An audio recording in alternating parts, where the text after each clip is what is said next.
Allez, bonjour à tous, j'espère que vous allez bien et que vous êtes en forme. On se retrouve dans cette vidéo où on va faire un point de situation sur le marché crypto aujourd'hui. Cette vidéo va être structurée en 3 parties. La première partie, ça va être de reprendre ce qui s'est passé cette semaine au niveau des news économiques et surtout du discours de Jérôme Powell. Dans un second temps, on va rappeler les différents plans qu'on a sur le Crypto Total 3 et le Crypto Total The Others.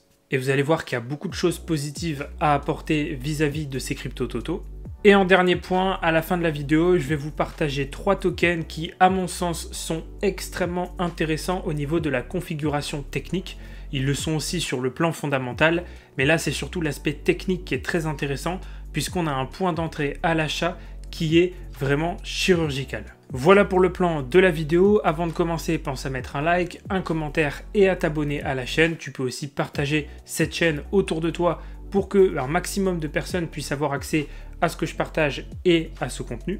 De la même manière, si tu veux me rejoindre sur Telegram, si tu veux nous rejoindre sur Telegram, tu peux regarder dans la description, c'est le premier lien dans la description. Tu retrouveras le Telegram gratuit dans lequel je partage énormément de contenu, que ce soit de l'analyse technique, de l'analyse fondamentale, de l'actualité, des news, bref, je te décrypte un petit peu aussi tout ce qui est macroéconomie, donc n'hésite pas à nous rejoindre dans le Telegram. Allez, sans plus tarder, on va commencer la vidéo. On va commencer par un petit point de situation de l'inflation. On a eu les chiffres aujourd'hui du PCE, d'accord, qui font état d'une petite augmentation de l'inflation, rien de bien significatif.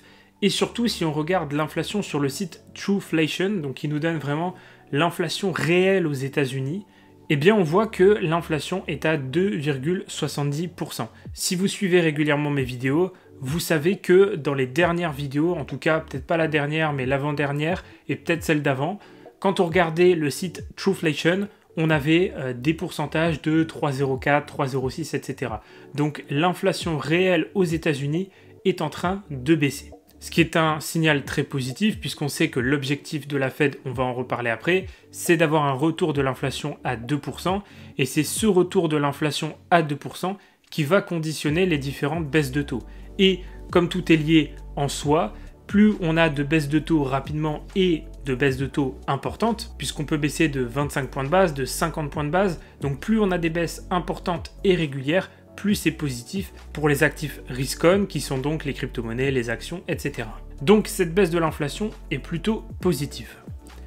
Vous le voyez d'ailleurs ici, si on se met en un mois, on voit bien cette baisse significative au niveau de l'inflation. On est passé de 3,04 au plus bas à 2,6, et là on est légèrement remonté à 2,7. Donc c'est un premier signal, un premier point d'analyse qui nous donne de l'espoir vis-à-vis du marché crypto. Deuxième point intéressant, c'est le PIB du Q4 aux États-Unis. Donc le PIB sort tous les trimestres, le Q1, le Q2, le Q3, le Q4, donc ce qui correspond à nous, trimestre 1, trimestre 2, trimestre 3 et trimestre 4. Et donc ici, on a eu les chiffres du Q4 de 2024, donc globalement octobre, novembre et décembre. Précédemment, donc pour le Q3 2024 aux États-Unis, on avait un chiffre du PIB de 3,1%. Donc ce qui fait état d'une croissance de l'économie américaine, et une économie américaine plutôt prolifique, plutôt productive, si on compare à d'autres économies européennes, qui sont plutôt sur les 0,1, 0,2% au niveau du PIB, donc une croissance très faible. Donc jusqu'à là, sur le Q3, on avait un chiffre de 3,1% au niveau du PIB, ce qui était très positif. Et là, sur le Q4, on a un chiffre qui est sorti de 2,3, et vous voyez ici que les prévisions de Investing, de Bloomberg, etc., donc en gros des analystes, étaient à 2,7. Donc on s'attendait à un passage de 3,1 à 2,7, et on est passé de 3,1 à 2,3. Et pour autant, les marchés continuent de monter. Donc si on regarde ça, on se dit mais c'est complètement débile.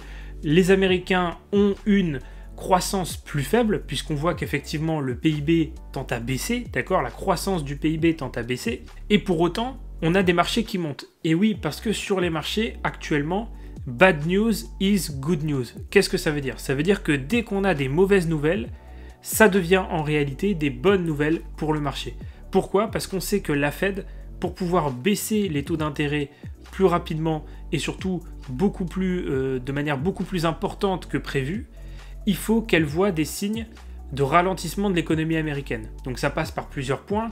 Soit on voit effectivement un ralentissement au niveau du PIB, soit on voit une contraction au niveau du marché du travail. Si demain le taux de chômage aux États-Unis se met à exploser, on est à 4,1 je crois actuellement, 4,1%.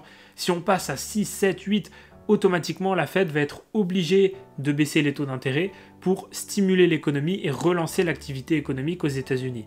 Bon, là actuellement ce n'est pas le cas. Et donc toutes les news comme ça, augmentation du taux de chômage, baisse du PIB, le marché l'interprète comme quelque chose de positif puisqu'il se dit ça va forcer la Fed à baisser les taux plus rapidement et de manière beaucoup plus importante que prévu. Et donc par effet ricochet, si les marchés anticipent une baisse des taux plus rapide de la Fed par rapport justement à une contraction de la croissance au niveau de l'économie américaine, ça pousse justement les marchés à se dire eh bien on va acheter des actifs risk-on, donc des crypto-monnaies et des actions, puisqu'on anticipe justement cette action beaucoup plus rapide et immédiate de la Fed. Alors attention, c'est à double tranchant, parce que si demain la prochaine news du PIB ou la prochaine news au niveau du marché de l'emploi sort aux États-Unis et qu'elle est positive, c'est-à-dire qu'on a une baisse du taux de chômage par exemple, ou que le PIB repart à la hausse, et bien dans ces cas-là, ça aura l'effet inverse. Les marchés vont se dire bon, bah en fait la Fed ne va pas pouvoir et ne va pas vouloir baisser les taux plus rapidement puisqu'il n'y a pas de raison de le faire. L'économie américaine est solide et robuste, donc dans ces cas-là, ça aura l'effet inverse. Ça va plutôt faire baisser les actifs risk-on. Donc ça, c'était un petit peu pour vous interpréter la logique et le pourquoi du comment les marchés ont été plutôt haussiers en cette fin de semaine. On arrive maintenant sur un autre point. Je vous ai fait un petit résumé du discours de Jérôme Powell lors du FOMC Meetings à 20h30, donc c'était mercredi. Quelques points importants, notamment il précise que le prix des actifs sont élevés selon plusieurs métriques, et cela provient de la tech et de l'IA. Bon, il n'y a pas de débat là-dessus aujourd'hui, on sait très bien que toutes les actions et les entreprises liées au secteur technologique et au secteur de l'IA sont hautement survalorisées. On prend du Nvidia, on prend du Microsoft, on prend du Apple. Bon, voilà, on est sur une bulle au niveau de ces actifs. C'est pas une surprise, mais de voir Jérôme Powell qui le précise, ça doit quand même nous mettre en alerte et nous faire dire que, attention, on est en train un petit peu d'être dans la super spéculation au niveau des gros titres aux États-Unis, notamment les 7 magnifiques qui aujourd'hui pondèrent, je crois que c'est 30 ou 34% du S&P 500, c'est-à-dire en gros quasiment un tiers du SP 500 est représenté par 7 entreprises uniquement, alors que dans le SP 500, par définition, il y a 500 entreprises.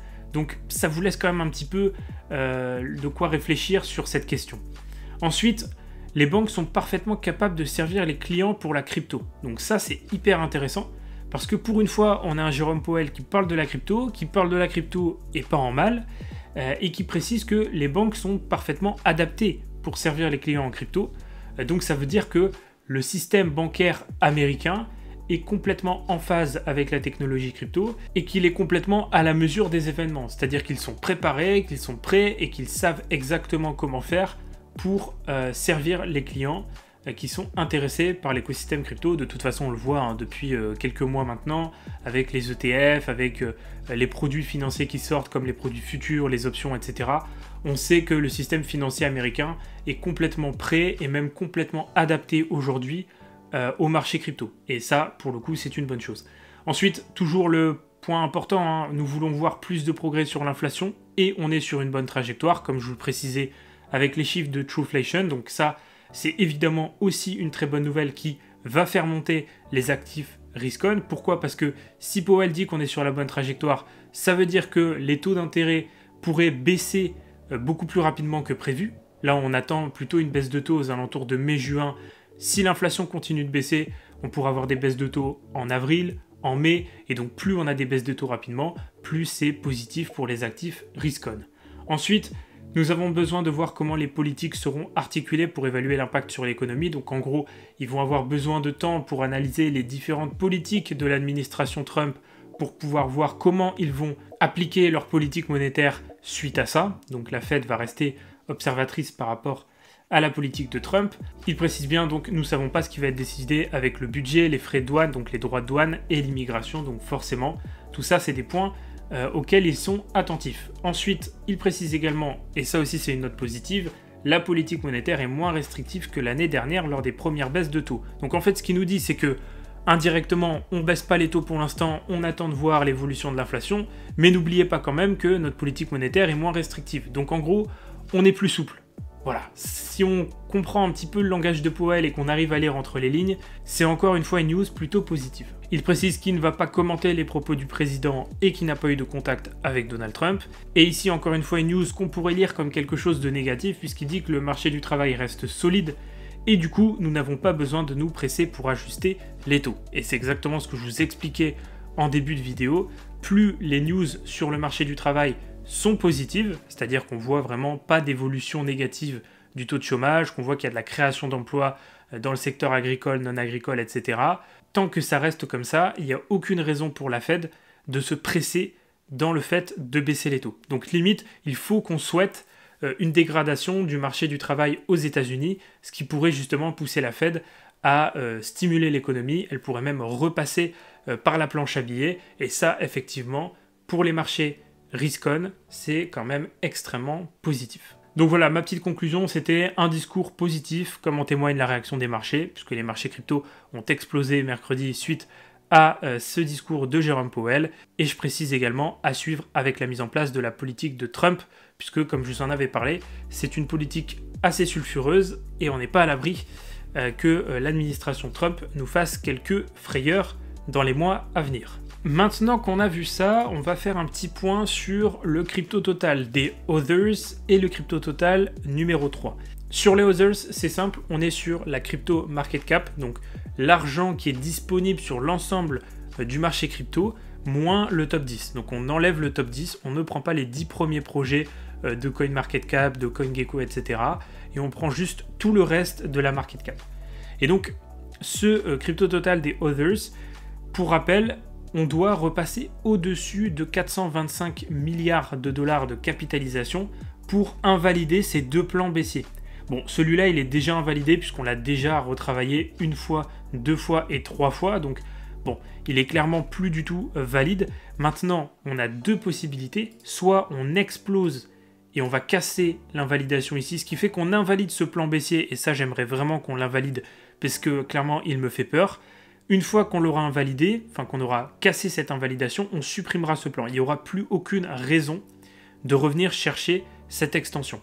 Maintenant, tant que ce n'est pas encore fait, il y a toujours un risque, tant que l'invalidation ici n'est pas cassée, il y a toujours un risque de voir le marché faire ça, de venir chercher l'extension et après avoir une nouvelle hausse. D'accord? Donc ça, c'est vraiment, vraiment important. Il nous faut cette cassure de cette invalidation. Ce qui est plutôt positif, c'est que toute cette structure que vous voyez là, que je vais vous mettre, que je vais vous passer en gris, toute cette structure-là est une structure corrective. D'accord? On pourrait même tracer une trendline si on veut ici. Voilà, on peut tracer une ligne de tendance à casser. Bon, voilà, vous savez ce que je pense des lignes de tendance. C'est pas forcément ce que j'utilise le plus en analyse technique, mais vous voyez bien qu'on vient d'une grosse impulsion haussière. On passe quand même ici de 190 milliards de dollars à 440-450 milliards de dollars. Et donc toute cette impulsion-là, à un moment donné, elle doit corriger. C'est ce qu'on est en train de faire ici. Et on est sur une structure corrective. On n'est pas sur une structure de retournement de tendance. Quand on a un retournement de tendance, on a des gros mouvements baissiers d'ampleur et surtout on a de grosses impulsions. Ce qui n'est pas le cas ici. Donc là, ce qu'on doit retenir, c'est que effectivement, ça prend du temps. Si on regarde depuis ici jusqu'à maintenant, on est sur 55 jours de correction. Donc ça fait quasiment 2 mois qu'on est en train de corriger sur le crypto total des Others. Maintenant, une fois que cette correction elle sera terminée, l'objectif c'est quoi? Comme je le dis toujours dans toutes les vidéos, l'objectif quand on vient d'une structure haussière, c'est d'avoir une continuation haussière, donc de faire un nouveau plus haut. Donc l'objectif ce sera ça. Une fois qu'on aura terminé cette correction, on reviendra casser cette invalidation à 425 milliards de dollars de capitalisation et on ira également chercher le dernier plus haut à 450 ici pour générer un nouveau plus haut. Donc il faut prendre son mal en patience, il faut rester patient. Je reste très positif pour le mois de février et le mois de mars, puisque voilà, toutes les configurations techniques montrent qu'effectivement, on peut avoir de très très beaux jours devant nous. Mais voilà ce qu'on doit surveiller maintenant. Une fois qu'on aura cassé cette invalidation, clairement, je vous dis que j'aurai beaucoup moins d'appréhension vis-à-vis du marché. Voilà, je connais très bien ces configurations techniques et je sais que tant qu'on n'a pas cassé cette invalidation, le risque qu'on revienne ici, il est très fort. Pareil sur le Total 3 du coup, donc le Total 3, qu'est-ce que c'est? C'est la même chose, sauf qu'au lieu d'exclure le top 10, on exclut Bitcoin et Ethereum. Donc on a tout le marché, toute la capitalisation du marché sans Bitcoin et sans Ether. Et là, franchement, j'y croyais. Franchement, j'y croyais quand j'ai vu cette invalidation et que j'ai vu que mi-janvier, on arrivait vraiment sur cette invalidation. Je me suis dit, ok, la correction est terminée, on va venir chercher un nouveau plus haut. Et non, l'invalidation est rejetée. Donc ça, c'est des configurations que j'aime pas du tout, puisque généralement, quand on rejette l'invalidation, on retourne chercher les zones d'extension. Là, ce que l'on voit, c'est qu'on pourrait réattaquer l'invalidation, puisqu'on n'a pas du tout une structure baissière ici, on a plutôt une structure corrective pour de l'achat. Donc on pourrait réattaquer cette invalidation. Ce qu'il nous faut, c'est une clôture au-dessus de cette invalidation en daily et en weekly.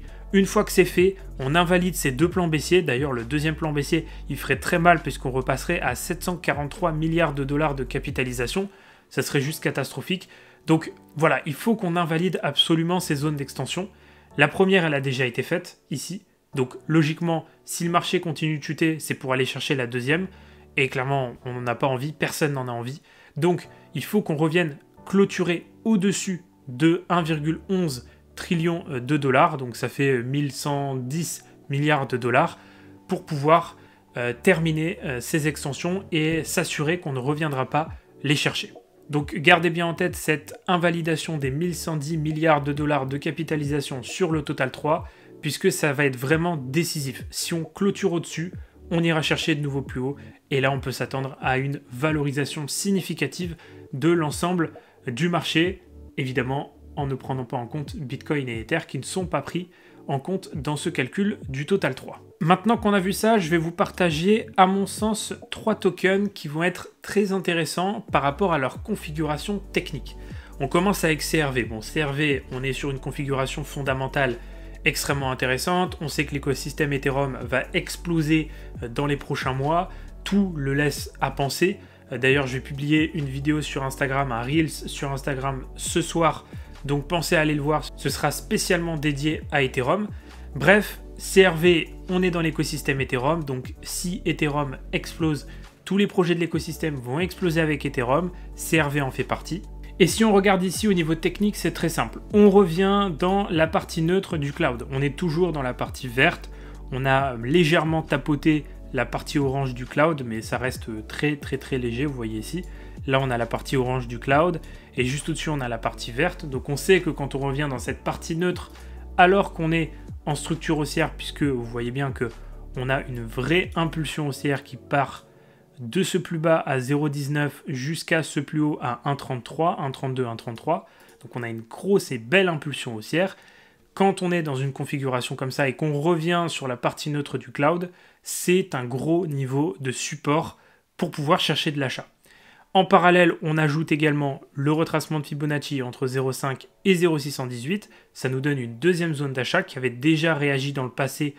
C'était le 16 décembre 2024 où on était passé de 0,70 à 1,10. D'accord? Donc c'est quand même une hausse significative. Ça nous fait combien ça? Ça nous fait quand même une hausse de 50%, un peu plus de 50%.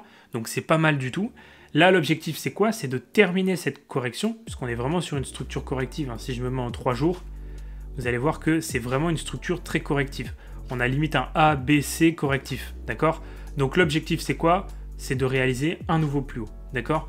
Donc le nouveau plus haut, il nous emmènerait tout simplement à aller chercher cette deuxième zone de polarité juste ici, donc à 1.58, 1.58, 1.59. Donc ça ferait une hausse quand même significative, hein. On serait sur une hausse de 95%, donc ça fait du x2. Bon, clairement, on peut pas se plaindre d'un petit x2, ça fait toujours plaisir. Donc là, l'objectif, c'est quoi? C'est d'acheter à proximité de cette zone, aux alentours des 0,80, pour aller chercher un objectif aux alentours des 1,59. Alors évidemment, je dis 1,59, c'est pas 1,59 pile. Si vous allez chercher 1,65, 1,70, c'est très bien. Mais n'oubliez pas que quand on vient chercher des plus hautes structures, et notamment des zones de polarité comme ça, on a toujours des corrections après. C'est exactement ce qui s'est passé ici, hein. On est venu chercher ce plus haute structure, là, bim, on a été juste au-dessus, on a dépassé un petit peu avec la mèche, et derrière, grosse correction. Donc voilà, c'est complètement débile. de se taper une énorme correction derrière alors qu'on aurait pu le voir venir. Donc évidemment, prenez des profits, faites ce que vous voulez, hein, mais voilà, moi je prendrai des profits sur ce niveau avec un achat ici aux alentours des 0,80 $. On enchaîne avec un deuxième token de l'écosystème Ethereum qui présente une configuration très intéressante, c'est le token Uniswap. On est quasiment sur la même correction, je vais vous la mettre, une correction très simple en A, B, C, classique, rien à dire là-dessus. On revient dans le retracement de Fibonacci entre 0,5 et 0,618. On est également dans la partie neutre du cloud ici en vert. Voilà, c'est des corrections, c'est des configurations qu'on connaît très bien. Maintenant, en termes d'objectifs, si on achète aux alentours des 12, 12,5, eh bien, on en a plusieurs. Déjà, cette zone ici des 2,618 a été faite, d'accord? On l'a tapé pile poil ici à 19,5. C'était magnifique, c'était quand ça? C'était le 2 décembre 2024. Vous voyez ici, on l'a tapé pile poil, donc ça, c'est déjà fait.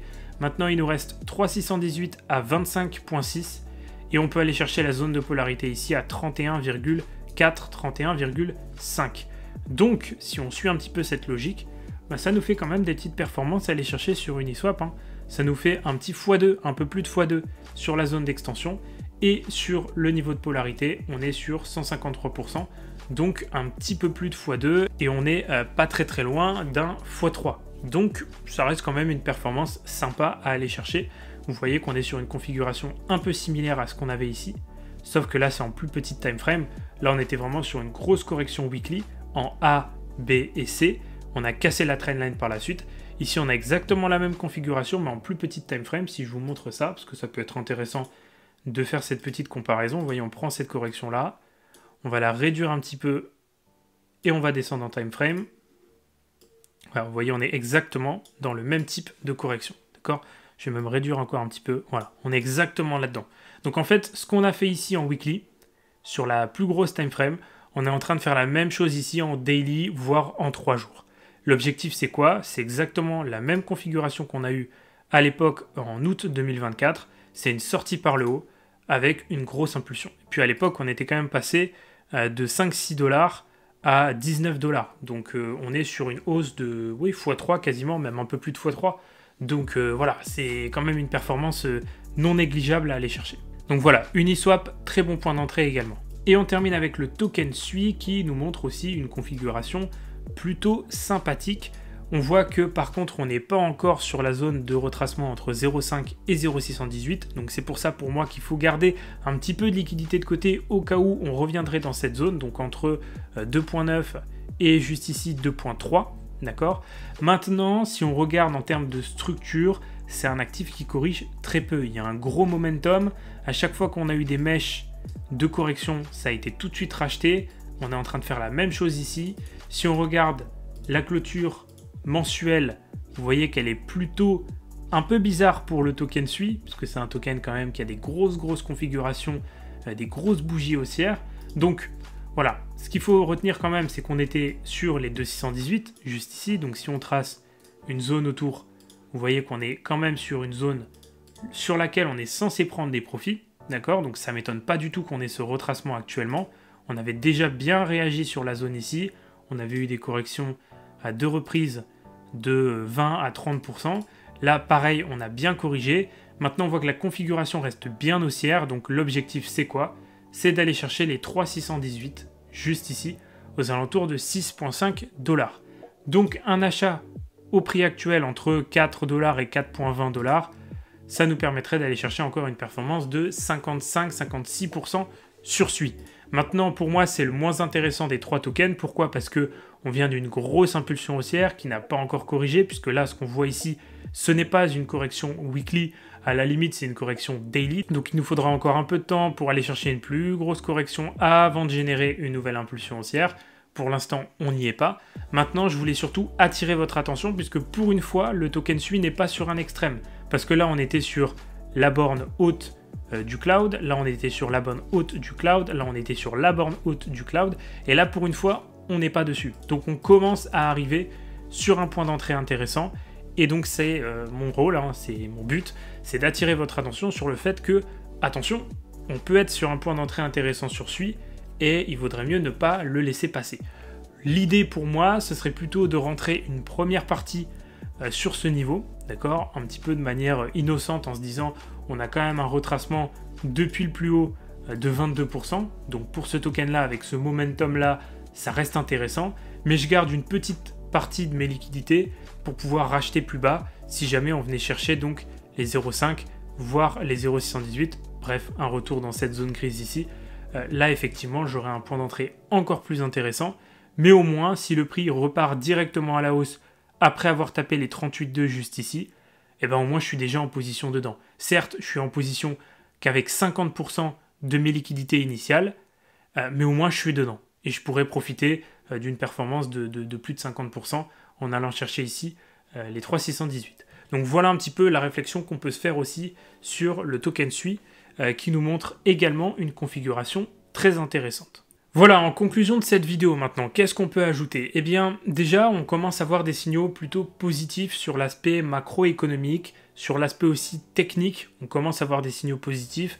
On voit également que Ethereum est en train de bien reprendre par rapport à Bitcoin, notamment au niveau de l'Ethereum dominance, au niveau de la paire ETH-BTC. On n'ira pas à des niveaux bas éternellement. À un moment donné, on va taper un point bas et on va repartir à la hausse. Et là, on va voir l'écosystème Ethereum et notamment Ethereum surperformer Bitcoin avec le reste du marché.